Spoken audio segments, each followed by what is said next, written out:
animal that you should leave a carrot out for? Is it a reindeer?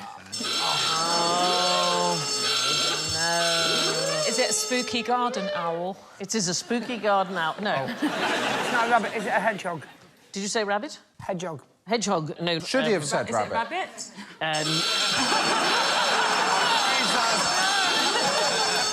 So, bad news for children who leave carrots out for Rudolph. Reindeers find it hard to eat carrots. They don't have incisor teeth on the upper jaw, so they never evolved to eat them because it's not a foodstuff they would find in the wild at all. Have you heard about the carrot swindle? Do you know about the carrot swindle? How about the carrot swindle? When you go to your self-serve checkout, everything you put on for whey, you just press carrots. Really? Yeah. What, so you'd be like buying an anvil and you'd press carrot? Yeah, so you put down, what's an expensive vegetable? Prosecco.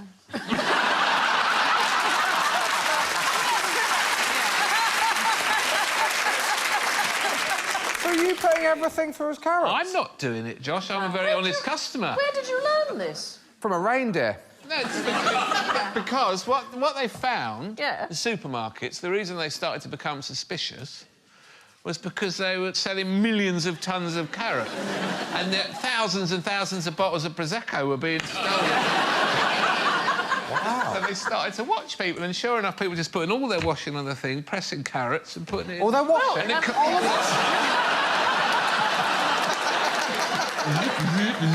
people were putting all their shopping on the thing, pressing carrots, and they've got 6 bags, they paid 12 quid. Theft from self-service tills has doubled in the last 4 years, so you should not put this information out. I'm doing it for Sainsbury's. Yeah. Yes. But, Alan, when you put your washing on, what should you press? Why should we not give carrots to rabbits? What's the reason for that? Oh. It's just not good for them. Yeah. Greens are the best thing. You're absolutely right. Wild rabbits don't eat root vegetables in any way, or fruit at all. Too much sugar, not good for you, causes tooth decay. Best diet for pet rabbits is hay, supplemented with some dark vegetables, but certainly not carrots. Let me show you the world's biggest rabbit. This is Darius, owned by Annette Edward. There Whoa! it is. Yeah. He is not happy about being picked up there, is he? Bill Bailey's got 2 of those, and he told me that his was the biggest rabbit in the world. Well, apparently this one measures 4 foot 4 inches from nose to tail. Costs her over £2,000 a year in food bills. We're going to have a rabbit off with Bill and this. That is brilliant. It's fantastic, isn't it? I mean, that's nearly as tall as me. Mind you, a lot of things. I know, but you just want that to be in the garden when a cat comes over trying to bully it. The unrealistic thing about the Father Christmas story is that reindeer don't actually eat carrots. When I took my husband home for our first Christmas together, I got so self-conscious about all the things that my family do at Christmas. What do you do that's a... Well, we have a set of bells that we sit round... We each have a different... Everybody... OK, we've got a set of bells. Yeah. There's 8 bells. 8 Right, bells. how many of you? Full octave. Well, there's only 4 of us in my family. Oh, 2 bells each? Yeah. OK. But then now my husband's joined. Oh, no! Yeah. No, that's good. That's another person, yeah. Right. That's another person. I'm glad you recognise him as such. In 1987, my mum wrote out loads of Christmas songs on sort of boards with all the bell numbers. Right. And we just do that for about 2 or 3 days. We had a similar thing. When Mum and Dad's friends would all come over, like Sri Lankan friends. They would get drunk and then they would turn over, like, bins and stuff like that and then start banging on them and singing, like, old traditional Sri Lankan songs. Is that true, Shanti? Is that true? Yes, it's very true. It's true. You know, Exactly everything you say, Ramesh. Yeah. Confirmation, please. Keep from hell. Can we have confirmation that he's telling the truth? got this horrible, judgmental Wikipedia sitting up. Checking all your gags. Yeah, no, that's true, Sandy. Don't worry, you can carry on with the anecdote. Off you go. Someone from Holly's family going, there's a load of shit about the bells. There are 16 bells, you lying cow.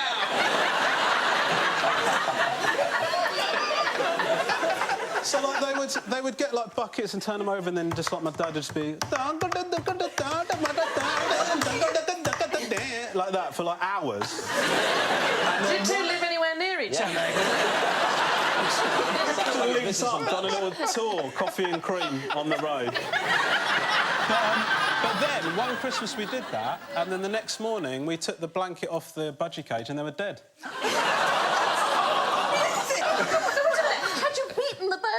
No, they just didn't like Sri Lankan music. I think your mum thinks that's not true. I've never had a budgie. Just really racist budgies. How can a Christmas tree get you into trouble? Grass you up. Very good. Falling needles. Falling needles and could be a disposal. Drying Afterwards. out, and the chances of fire with falling cats fall over down and giving an elderly relative brain damage. There's no reason for you to know this. We're talking about the once beloved institution, the giant, magnificent cultural gift to the world that is the BBC. Oh. And the BBC now, of course, is so open that you can literally look up everyone who works for it and see how much their salary is. In the old days, they, of course, all had a personnel file, and there was a figure from another institution, far more sinister even than the BBC. Broadmoor. Not Broadmoor. MI5 is the right answer. Right.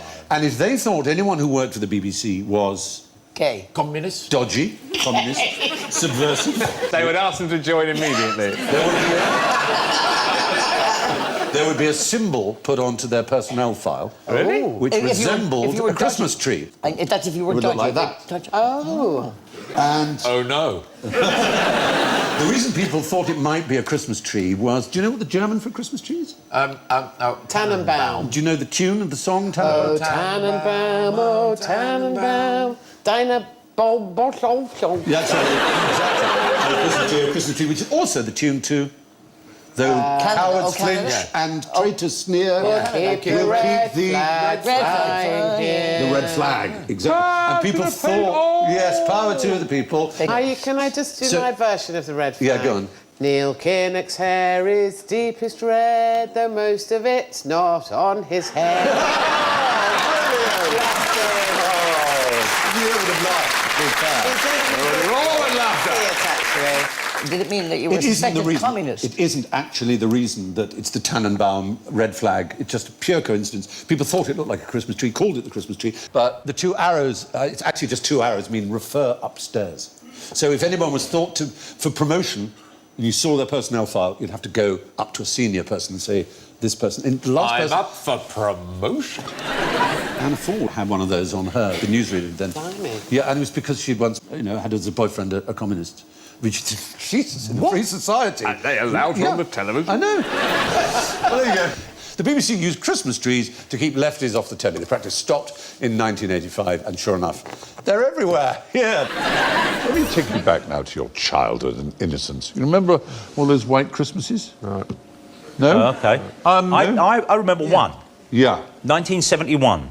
1970, the January was 71. There you go. Christmas itself was 1970. Had you said yes, I would buzz you, because you don't remember any, because you're from the southeast. You might remember a few more, because South Shields has had more. We've actually tried to work out how many white Christmases you've had. We think you might have had them when you were 1, 3, 4, 5, 6 and 9. Wow. Which is actually quite a lot. That is quite a lot. Because in the whole of the 20th century, if you lived in London or the southeast, there were only 4 white Christmases. I know. It is extraordinary. And they were in 1927, 1938, 1970 and 1981. As we know, in the 21st century, we've had a few. But what's important about this is that in the early part of the 19th century, around about 1812 to 1820, there were 8 in a row. Oh. Now, why was that important to our culture? Is that when the song was written? No. No. A certain child was born in 1812. We were Jesus. Norman, you really do need a little bit of a religious education. This was an author, a writer, who created the idea... Charles Dickens. Okay, Charles Dickens. For the first 8 years of his life, it always snowed on Christmas Day. And so whenever he mentions Christmas, not just in A Christmas Carol, but in several other novels, it's always snowing. And this helps the myth in British culture of a snowy Christmas.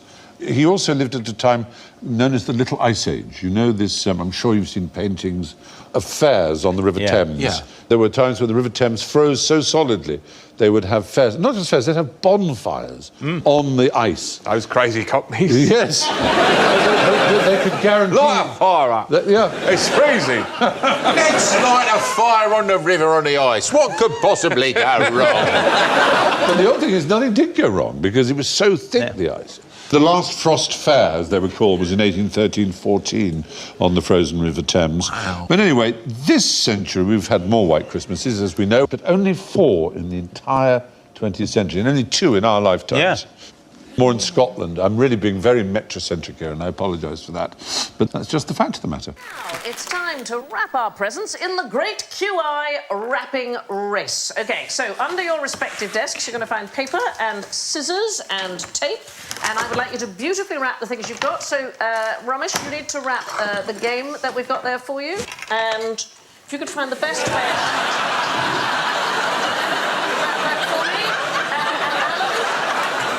Yours, there we are, that's lovely. And what have you guys got to wrap up? Lovely. So, what do we reckon? Best way to wrap these things up? Are you going to say ready, steady, go? Ready, steady, go. Whoever does it best.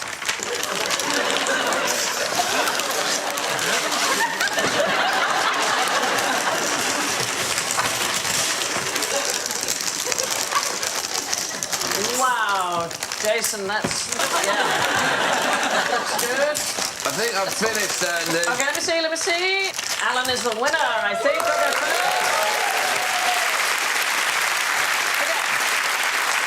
So, awkward items. What you need is a life hack, OK, to wrap something awkward. So I've got here a small American football and a single piece of paper. And what you actually do, and you could have done it with any of your items, is you take your paper and you fold it like this, and then put some tape down the middle like this, and then you're going to fold the piece of paper like this and fold it in, and then put some sellotape on that like this. This is like Blue Peter, isn't it? It's a really brilliant way to wrap an awkward thing. It is basically a bag with a gusset that you can make out of a single piece of paper, and you make it like that, and you stick your awkward thing inside, and you have a very... Oh, my gosh! And who is that there on the screen? That's Tony Robinson. And there is a Tony Robinson, Baldrick, who's about to come on. But in the First World War, as you probably know, and we've covered before, there was a Christmas football truce. Yes. But what happened later, in 1915, was that because football had been banned at Christmas Day, a soldier smuggled into the trench a football. It was deflated so that no one would spot it, and then he blew it up before the Battle of Loos. And in the morning, when the whistle blew to commence the offensive, he threw it out of the trench, shouting, "Play up, London Irish," because it was from the London Irish Regiment, which I'm sure you'll be aware of. Yeah, and great regiment. And they found the football when they got to the German trench. They kept it, and it so happens a member of that London Irish happens to be called Tony Robinson, and is therefore always called Baldrick by his fellow, and he has brought that football along today. Wow.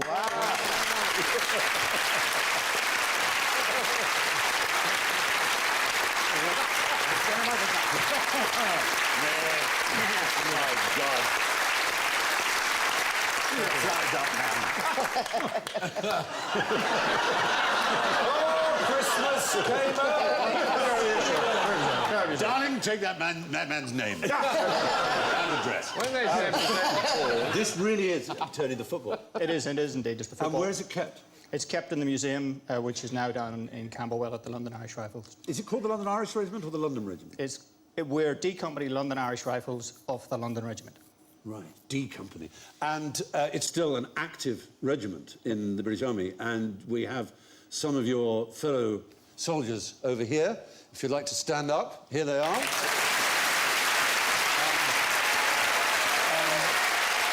Fabulous to see you, boys. They're all recently back from Helmand province in Afghanistan. This is a very historic year for Irish soldiers. Tell me why. Well, last May, all Irish soldiers who deserted the Irish Army... have been... I haven't finished sorry.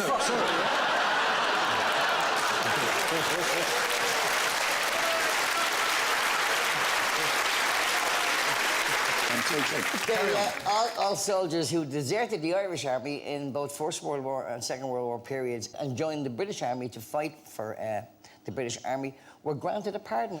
That is extraordinary, isn't it? Well, it's too late now, I'm dead. Almost all of them.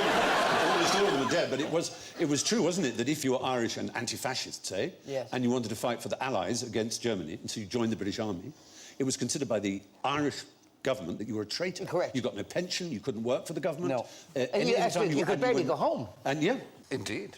But thank you very much, and please sit down. Members of D Company, thank you so much. Anyway, Baldrick. Sir. I've never seen you looking better. You're still an absolute disaster of a human being. Thank you so much for bringing me lunch. I'm not very hungry. You can take it away. Thank you, sir. Thank you very much indeed. Wonderful. Tony Robinson.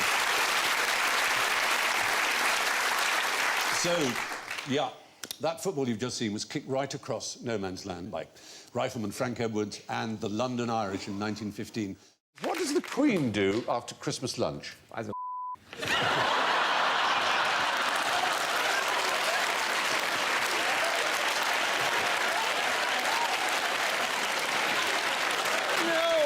what everyone else does during the Queen's speech.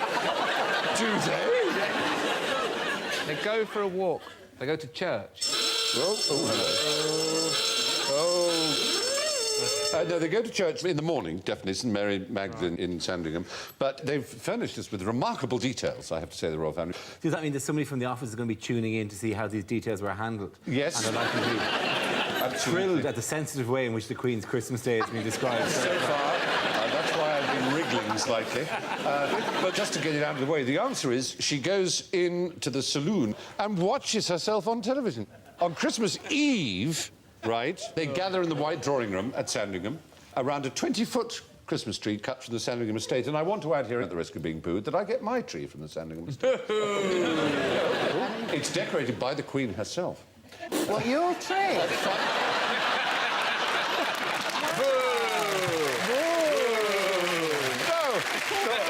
My tree, no. Does she come round to do it? I bet you send her out in the garden. No, do it out in the garden. At 5 p.m, the whole family has a cup of Earl Grey, except the Queen, who has her own Indian blend. Is it Twinings? I hope so.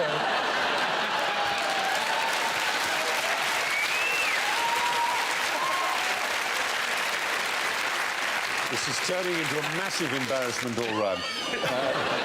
They have sandwiches, cakes and scones. At 6 p.m, they open presents. This is Christmas Eve, remember. Why do they open presents on Christmas Eve? Because they're all f***ing mad. No, because they're all f***ing German. It's a German tradition. Well, there you are. The Queen gives the signal. They give each other practical presents, it turns out. The Queen is said to have been delighted... With a gun. With a gun. Oh, that's bloody brilliant! No, with a casserole dish and a gift-wrapped washing-up apron. I think it's one of those ones with tits on it. After dinner, after Christmas Eve dinner, the Queen and the other female royals leave the room with the corgis. Prince Philip then serves port... Prince Philip then serves port or brandy to the male members of the royal family. Oh, for God's sake. Right, well, that's tradition, that's tradition. Now they're wearing only loincloth. Exactly, if I told you this about an Aboriginal tribe, you'd say, oh, how interesting. So it's tribal behaviour, that's all. It's interesting, I think. They get stockings on Christmas morning. Prince Philip gets stockings? No. Like serving the brandy? No, this is next morning. They all have at the foot of their bed. He wears them all night. The family pulls crackers, but the Queen refuses to wear her paper party hat. And then at 3 p.m, they go to the saloon to watch me on Christmas Day. We love them all and we wish them well at this Christmas time. What's the least imaginative present that you could think of? Yes, well, it's got to be the gift voucher, hasn't it? Yes. The gift vouchers, I mean, it's heroically bad. It's walking into a shop and going, yeah, I've got some money here, could I exchange this for... This works everywhere. Could it just work in this one shop? Or could it just be for a limited time period with some terms and conditions, but worth the same amount? Could I make this universally acceptable thing useless? Well, without wishing to insult your country, it is the #1 present that women want in America is a gift card. Are you ashamed of your people? I'm humiliated for Americans everywhere. So who invented the gift card? Because it is a terrible idea. If you try and sell it to someone as an idea going, well, look, take the money... It clearly isn't clever. It's $30 billion a year in America. $30 billion industry. And how much of that is actually spent? Because I've got some Woolies vouchers at home. I'll tell you. In America, only 75%. About a quarter is never redeemed because the recipient forgets or the time period elapses before they get to the shop to redeem it. Period. You know, like money doesn't have. Yeah, exactly. Brilliant. I know. It's astonishing. I've got one at home. I can't find it. Oh, that's annoying. It's for a day driving around Brands Hatch or something. Oh, well, no, that is fun. That's really fun. Oh, yeah. I think it's probably expired. I got one. It was an hour in a helicopter. That was it. Just an hour. There was no measure of a pilot or whether it would take you anywhere or whether it would even go off the ground. You just sit in a helicopter. Someone outside.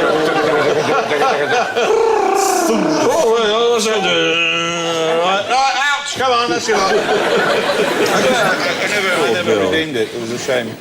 What were the first gift certificates? Book tokens. Book tokens, right answer. And they were in 1932 by a man called Raymond, who was a publisher, who was rather disappointed to see one Christmas, when he saw all these presents amongst his friends and family, only 3 were books. And he realised the reason was that people were not confident about giving books because they couldn't be sure that the recipient would like that book. So he thought, why not just give them something that is good for any book they like, which is what a gift book token is. So there we are, that's them. As we're in the Christmas spirit, let's have a little sing-song. What's everybody's favourite bit in that traditional song, the 12 Days of Christmas? Which is your favourite bit? Lord's Leaping. For me, it's the gold rings. Yeah. Everybody knows that. Yeah. 5 gold rings. Oh!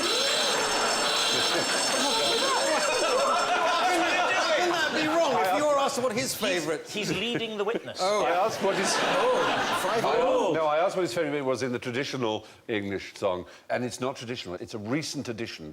There's a man called Austin who wrote that arrangement in which it went 5 gold rings, and that bit alone is copyright and belongs to Novello, and you pay for. All right, so we've just blown the BBC's budget. The whole BBC. It's a bit like Happy Birthday to You. You can't sing or whatever in films, or at least if you do, you have to pay enormous royalties because the lyrics are still not in public domain. I was told at school that it was code. It was supposed to be an aide memoire to something. Yeah. I don't know what. Well, there are these games you can play that are like, in my trunk I'm going to pack, and the first person says a pair of swimming trunks, and the second one has a pair of swimming trunks and a book. So it's that thing, it's a memory thing. There's a version I play called Christopher Biggins Has Up His Bottom Tonight, and you have to remember the person. You go, Christopher Biggins has up his bottom tonight, and you go, Arnold Schwarzenegger, and the next person says, Christopher Biggins has up his bottom tonight, Arnold Schwarzenegger, and it has to begin with the last letter of Schwarzenegger. And... Rodney Bewes. Rodney Bewes, exactly. Christopher Biggins has up his bottom tonight, Arnold Schwarzenegger, Rodney Bewes, and then the next person goes, Christopher Biggins has his bottom tonight. Steve Davis, the snooker player. Brilliant! And you go on until you can't remember, and you get a huge Simon list. Sharma. You usually find that Christopher... Anthony Andrews. Christopher is astoundingly accommodating. That's the great thing about the game. And it goes on. It's a fun party game. I can't recommend it. Is this why he was made King of the Jungle? This particular skill? Well, the fact is the song 12 Days of Christmas is a traditional, non-copyright song, with the exception of 5 gold rings, which was added by Frederick Austin and is owned by Novello and Company Limited. Where does Santa Claus come from? From St. Nicholas. St. Nicholas. Yes, what place? The Bohemia, Czechoslovakia. No? Not quite. No. God. Any thoughts? Russia. No. He's an Aborigine. Woking. No. Lapland. Bavaria. Did you say Lapland? Oh, dear, oh, dear, oh, dear, oh, dear, oh, dear, oh. And I just saw North Pole. Yes, so you're not going to say that, are you? No. Syria. Turkey. Yes! Quite right. Turkey, yes. And that was real Santa Claus, St. Nicholas. Happy Christmas! Yeah, but he was... Tzatziki, vijf leaves. Sinterklaas, as they call him in the Netherlands. Yeah, Sinterklaas is aangekomt, is their little song. I'll give you some points if you can tell me where precisely our modern view, as it is, of Father Christmas comes from. Does it derive from the Gemütlichkeit culture of that Prince Albert brought to Britain in the 1840s? Again, you're just chiming with the thought that fills the room, but no. Yes. No. It's...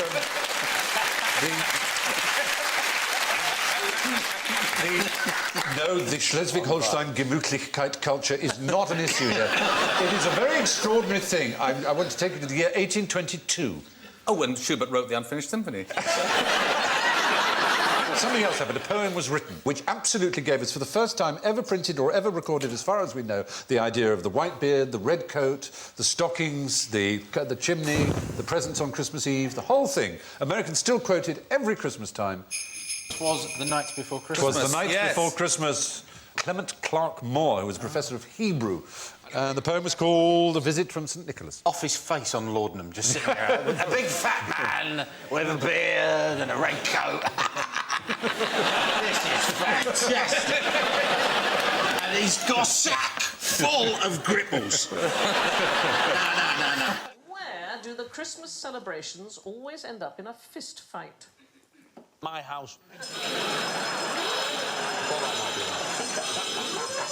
Is it a fighting household, Danny? It's the only day of the year where you can start drinking at breakfast, isn't it? Like without... Unless you're from Denmark, in which case, hey... Every time of year there's an intervention, but Christmas Day you're like, come on! Yeah. Let's have a bit of Baileys on your cornflakes or whatever. See, it's funny, because the Danes don't really have a tradition of that kind of fighting at Christmas. What we do is we do silent resentment. It's much more Nordic. My brother and I are both married to white women. And at Christmas, my mum will invite us all round and then she'll do 2 dinners, like a roast and a curry. And it just looks like we're encouraging racial segregation at Christmas. Well, I'm going to find out if that's true, because your mum's here in the audience. Shanti, hello, welcome to the show.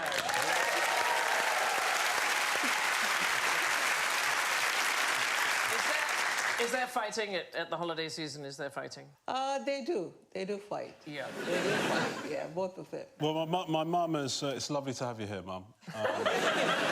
But she has encouraged my brother and I to both have very low self-esteem. That's contributed to it. Well, there is a place in the world where people fight on Christmas Day, and they do it on purpose. In Peru, a town called Santo Tomas. It's high up in the Peruvian Andes, 12,000 feet above sea level, and they have a tradition which is called Takanakui, and it happens on the 25th of December every year. People dress up in costumes, and then they have fist fights, and they take place between every kind of participant, between the young and the old, men and women, rich, poor, sober, quite a lot of drunk people. And the idea is they're settling all their differences that have occurred during the course of the year. And it can be anything. It could be a property dispute, it could be a spilled beer, it could be a stolen partner or sheep or whatever.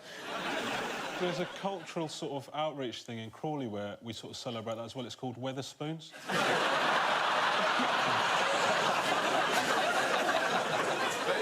Is it legally binding? Yes, it is legally binding. Right. Whoever wins, whatever the dispute was, that's it, they have to settle So they do this on Christmas Day, but what do they do on Boxing Day?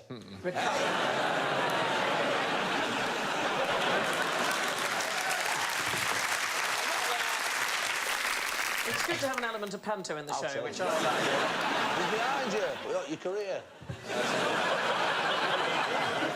But the reason why we have family fights at Christmas, it's what's known as hyper-co-presence. The idea is that we're forced to spend long periods of time with people that we don't want to, and it's what Sigmund Freud called the narcissism of small differences.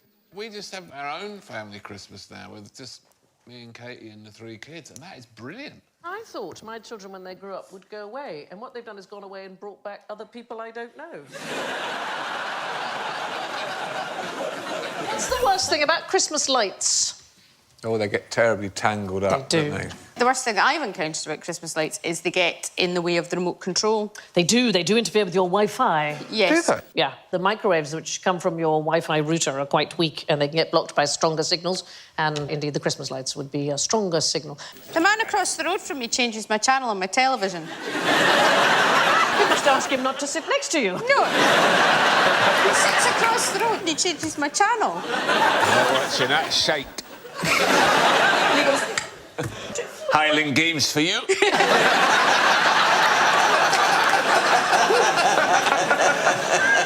How small is this road that you can see each other so easily?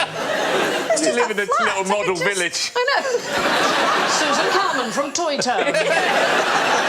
Stop turning me telly on, you bastard!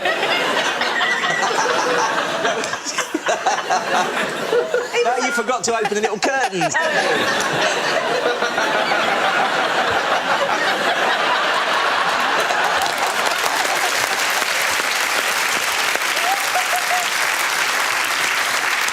It is the Wi-Fi, but it's not the first thing on the list. Its environmental cost is the real thing. It's incredible. So the US Energy Department, they did a study in 2008, and over the whole of the United States, a staggering 6.63 billion kilowatt hours of electricity use. So that is twice as much electricity as Cambodia uses in a year, just for the Christmas lights. Very dark there, though, isn't it? Oh, Cambodia. Well, it's also more than the annual use in lots of countries. Ethiopia, El Salvador, Tanzania... I don't like it, really. Don't like People what? go a bit overboard, don't they? Oh, when they do the whole house, that makes me crazy. Yeah. What I don't mind is a moving reindeer. Yeah. Never mind that. You work on that impression all year, and then you can bring it out at Christmas. What's it? Moving reindeer! Reindeer, every year. Christmas lights also responsible for a great many injuries. So people... Tripping up, oh, burning. my goodness, yeah. I mean, he's gone the wrong side up a ladder. Only got himself to blame. This has nothing to do with the light. He's looked at the manual and just got it the wrong way around. He's loud as shit! I like that ladder impersonation. That could double as a reindeer doing backstroke. That's very good. I can't wait till next year on BBC Two. Alan Davis's Christmas impersonation. So lots of people injured putting up Christmas lights. The average victim is a 55-year-old man. Well... Is he the one that lives across from Susan? Now, why is Santa off the rich list? Poor Santa. Cutbacks. That might Austerity drive. Austerity drive. Only works one day a year. Only works one day a year. Has he developed He used to be confidence? on the rich list. He used to be on it until 2006. Forbes magazine famously invented virtually the idea of a rich list. Is there some... Yes, young Brendan. Is it because he may not be real?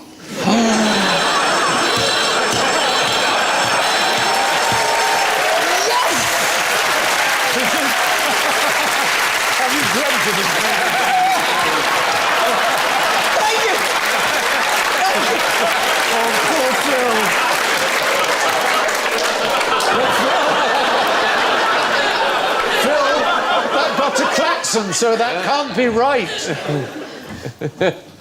Don't worry, back you go.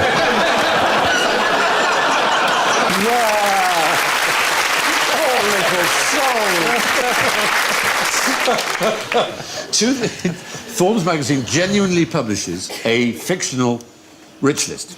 And Santa Claus used to be on it because they reckon he must be infinitely rich because he is able to distribute presents every year to all the children of the world, they said. I don't believe he does. I don't know why they... Richie Rich? That's Richie Rich, of course. Scrooge, I guess, on the left. Father Christmas himself in the... The late Bernard Manning on the right. Can you name... I've got the top 5. Name any in the top 5 that you imagine might be on the rich Real list. people or No, imaginary fictional, that's the ones? point. Scrooge McDuck. No, but number 2 is the enemy of Scrooge McDuck. Good one. Flintheart Glomgold is his name. Flintheart Glomgold. Yeah. And number 1 played Benedict Cumberbatch, the richest fictional creature in the world, Human or they now in the audience? Smaug. Smaug the dragon in The Hobbit. $62 billion worth of gold he sits upon until, of course, well, I'm not going to tell you the ending because I haven't seen it. Don't spoil it. But why is Santa taken off? Because surely he must be really rich to give everyone a present. It's a very simple reason. Tax evasion. Not tax evasion. It's the usual answer because it's a fictional. And he's list, real. And Santa is real. Santa is real. Decided that. So there you go. Good result, Santa. Did American insurance companies try to ban in the year 1908? Johnny Donovan. I was given this thought earlier by something that Phil said, actually, and I think I've got this one, actually. Yeah. They banned the placing of dimes, not sixpences, in Christmas puddings because too many people were choking on them. No, it's an intelligent answer, and it had, oddly, nothing to do with Wagner again, but Yes. it's not right. It's not right. No, it's not right. It's not right. Did you know that the first ever life insurance policy was taken out, and I think in about 1863, and a man called, was it Stanley Gibbons? No, he's the stamp bloke. Yes. Anyway, it's called Gibbons. Right. And he insured his life for £383 or something for a year. And he died 4 weeks short of the year. So his family turned up to claim the first ever life insurance policy. And the underwriters, there were 16 underwriters, they all got together. And they decided that the only way they were going to avoid paying this huge sum of money was to define a year on their own terms. And they decided that a year was 12 times 4 weeks. Because that's a month. So they said, no, strictly by defining a year, he lived for the full term. But they've changed now, insurance companies, haven't they? Yes. Now they love to pay out. And they say, oh, to hell with the small print. Here's your money. That's a very... If that's true, yes. I have an image of an early black and white film, of a Christmas film. Yeah. They had live candles all over the place, and live candles were all over the tree. Johnny, I smelled 5 points, quite right. Chicago Hospital burned down in 1885, the whole hospital, because of a candle on a Christmas tree. 3 separate Father Christmases died, and this isn't funny. It's not funny by bending down to pick up presents under the tree and their beards catching fire. There's a Christmas to remember. You're that kid. Santa bends down, comes up. Please.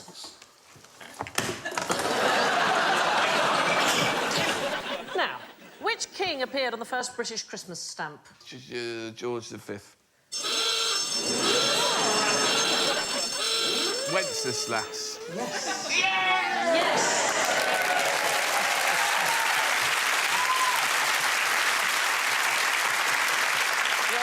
Right, so in 1963, the then Postmaster General was Tony Benn, and he launched a competition in conjunction with Blue Peter and the Post Office to design Britain's very first Christmas stamp.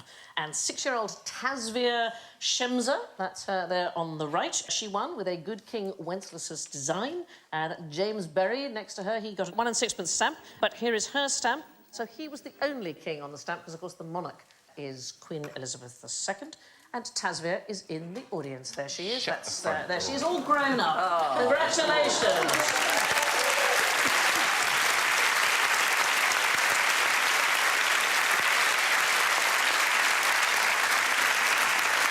Tasvia, that's the longest round of applause we've ever had for anything. I love your stamp. Tasvia, was the picture based on anybody?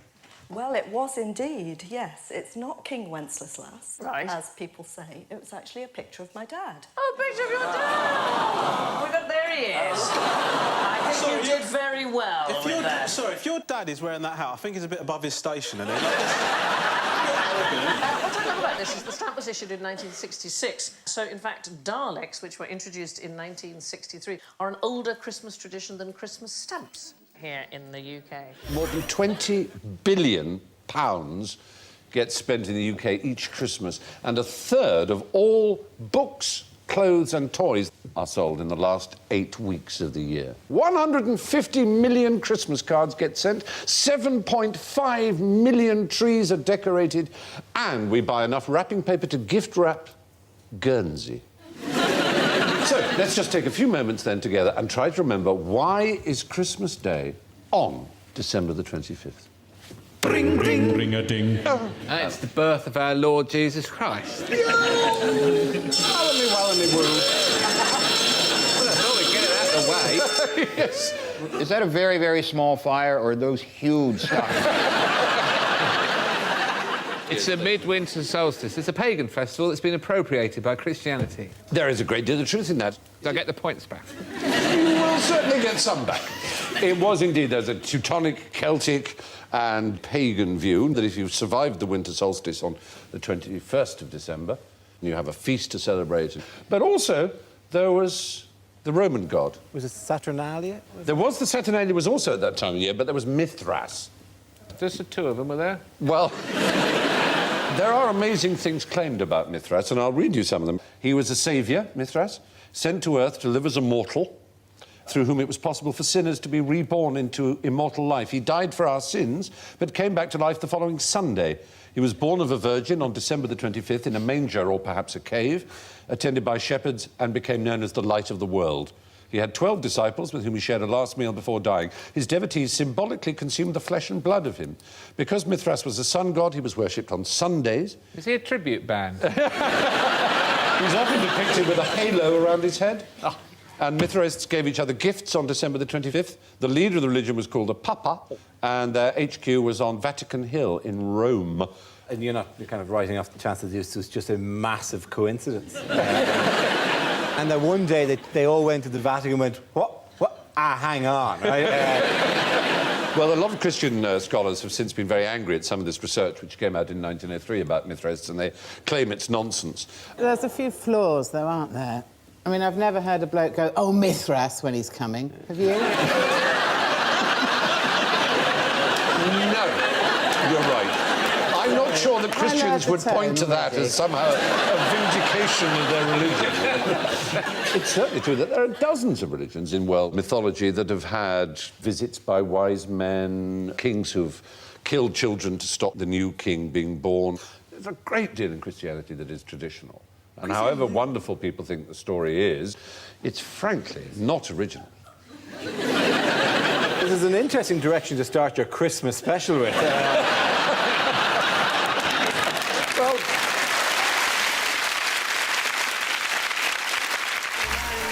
for me to thank Carrie, Jimmy, Bill, and... Oh, wait a second. There's one little boy here who still hadn't had a present. Oh, but here's Santa! Hello, Santa. So, Santa, what have you got for Alan? Have a feel in Santa's sack, Alan. What can you... Have a feel. What can you... what's in there? Ping-pong balls. Ping-pong balls. Now, I know a very exciting thing you can do with ping-pong balls, but it's quite loud and quite dangerous, so can you all put your ear defenders on? Right. So, Look Jimmy, at Carrie's ear defenders. Carrie's ear defenders are very special. Oh, you don't know, but you got me through some very difficult years. I only said that when you had the ear defenders on. You go in the safe place, Jimmy, Carrie, and Bill. And ear defenders on in the audience, if you would. Good luck. Oh, well done. Bye. Right. Alan, you and I are going to the extremely dangerous place. I mean, kind of suicidal. To put the goggles on before the... Yeah, all right. And I've got gloves, which you don't need to have. Right, OK, so here we have the ping-pong balls. We're going to pour in liquid nitrogen, which is 196 degrees minus, that is. Really, really cold. We're pouring it into this bottle. And it's fine in the bottle, but if you put it in really hot water, obviously this is gas, which is in liquid form. And when it heats, it'll go back to gas. But there's so much of it, it'll expand and expand and expand, and the bottle will explode really rather violently. So if you put it in, there's hot water in there. We're going to add these ping-pong balls. And the moment the bottle goes in, Alan, pop in all of them. That's it. And I'll pop in all of mine. And then we've got about 5 seconds. Well, let's go. Oh, gosh.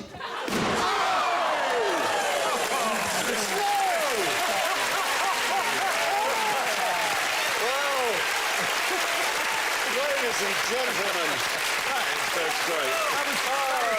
That was genuinely like all our Christmases came at once. Ding dong, merrily on high, and a very happy Christmas to you all! Thank you for watching.